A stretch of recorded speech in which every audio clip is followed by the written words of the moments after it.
Tərkibində həm tabesizlik, həm də tabelilik əlaqəsinin olduğu cümlələri müəyyən edin. Döyüşdə gələn komandir üçün bu əlbəttə təəccüblü deyildi. Burada tabesizlik əlaqəsinə rast gəlmədiyimiz üçün çıxırıq.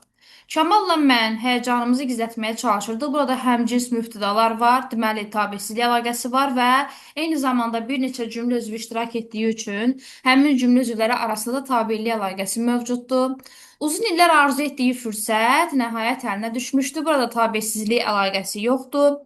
Bəzən elə əhvalatlar olurdu ki, gözlərimiz yaşarınca gülürdük. Burada da tabesizlik əlaqəsinə rast gəlmirik. Yeri gəlmişkən tabesizlik əlaqəsinin olması üçün ya həmcins üzvlər olmalıdır, ya tabesiz mürəkkəb cümlə olmalıdır. O artıq güllə səsindən, bomba partlayışından göründüyü kimi burada tamamlıqlardan istifadə olunub, tabesizlik əlaqəsi var. Duman çəkilmiş, dan yeri yenicə sökülməyə başlamışdı. Bu da tabesiz mürəkkəb cümlə olduğu üçün tərəflər arasında tabesizlik əlaqəsi var. Tabellik əlaqəsi də hər iki cümlədə cümlə üzvləri arasında, həmçinin söz birləşmələri arasında özünü göstərir. Cavabımız 2, 5, 6 olacaq.